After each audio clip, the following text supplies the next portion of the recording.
Any challenge of caste and gender. 1. Introduction. 2. Anthropological understanding of caste and conceptualization of women in religious texts. 3. Role and identity of women in caste-based society. 4. Upper caste women and purity of caste. 5. Subordination of women in both upper and lower caste-based societies. 6. References. Introduction. The aim of this unit is to understand the relationship between caste and gender. Understanding the subordination of women and the superiority enjoyed by men in the socio-cultural and economic realms is highly significant, as it explicitly brings out how caste stratification and gender stratification mediate each other. The suppression of women in history, as is also now though not widely, was essential to maintenance of caste hierarchy. Men in all communities enjoy a considerable dominance over women in all spheres of life. Subordination of women is a marked feature of most stages of recorded history and is widespread in large parts of the world. This subordination is culturally constructed and maintained at material and ideological levels, each reinforcing the other. Kiran 2003. What is more important to remember here is that though subordination of women is a universal phenomenon, the extent and nature of subordination of women is conditioned by their social, economic and cultural environment. Anthropological understanding of caste and conceptualization of women in religious texts. Before we discuss the relationship between gender and caste, a brief discussion of these two categories is imperative. Caste, as we know, is an important institution of the Indian society. The Varna principle of categorization of society into 4 groups, viz., Brahmin, Kshatriyas, Vaishyas and Shudras, existed in Vedic society. The 4 Varnas are listed in order of hierarchy. The Varna schema were empirically expressed through various caste groups. Srinivas defines caste as caste is a hereditary, endogamous, usually localized group having traditional association with an occupation and a particular position in the local hierarchy of castes. Relations between castes are governed among other things by the concept of purity and pollution, and generally maximum commensality occurs within the castes. Srinivas 1978. Caste are groups with a well-defined lifestyle of their own. The membership is determined not by selection or merit but by birth. Caste is, thus, an ascribed category. Each caste has its own traditional occupation. They practice endogamy. In fact, caste cannot be reproduced without endogamy, and it is because of this that endogamy is considered to be the tool for expression and continuation of caste and gender subordination. It is through this rule of marriage that discrete caste categories continues and ritual purity of caste is maintained. The safeguarding of caste structure is achieved through the highly restricted movement of the women.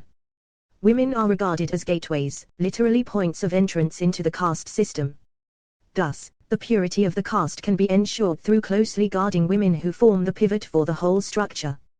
Caste blood is always bilateral, i.e. its ritual quality is received from both parents. Thus, ideally both parents must be of the same caste. At this juncture, the concepts of anuloma and pratiloma are worth discussing. A union where a boy of upper caste marries a girl of lower caste was approved and called anuloma, while marriage of women of ritually pure group with man of lower ritual status was strongly disapproved and called pratiloma. In fact, children born out of the latter form of marriage were considered as untouchables. The idea being emphasized here is that woman as guardian of purity is not to lower herself, but she could be raised high. To reinstate the blood purity of the lineages and also the position of family within the wider social hierarchy was directly linked to the purity of women. Women are considered to be repositories of family honor. Role and identity of women in caste-based society. As far as unfolding the issue of identity of women in caste-based society is concerned, it cannot be discussed without bringing in the concept of patriarchy. Patriarchy is part of all identity construction. Gender, class and caste intersect with patriarchy. Men mostly enjoy more power. Women, on the other hand, occupy a lower position in all identity groups and subgroups. A large majority of women accept and play out these inequalities that are used in identity politics. Failure to do so angers their community, and can even destroy their relationship. Challenging their community identity codes can lead to severe consequences. In some cases it can lead to death too. Women are symbols and represent the honor of their community. Their autonomy is controlled. Due to dominance and universalism of patriarchal practices, women end up negotiating with patriarchy. There is striking difference in the levels of purity/impurity between men and women of high caste. Men of higher caste neither incur self-pollution of the kind their women do, nor do they have to perform polluting work for other castes. Their women, on the contrary, are involved in pollution incurred through bodily processes, mainly menstruation and childbirth. They are also responsible for doing some of the polluting tasks within the family. There is a pervasive notion that women never attain the level of purity of men of their own caste. It is well 53 known that traditionally women of twice-born castes have been equated with Shudras who could not be initiated into the learning of the Vedas. Now, let us move to low-caste women. The difference in the levels of purity/impurity between men and women is much less among the lower castes than among the high castes.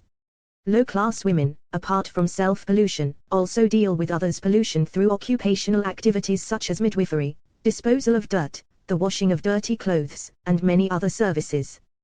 But, their men too have to undertake polluting crafts work and services for others.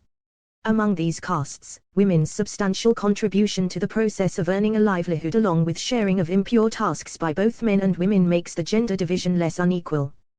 Thus, position of women in upper caste society is considerably different from their counterpart in lower castes.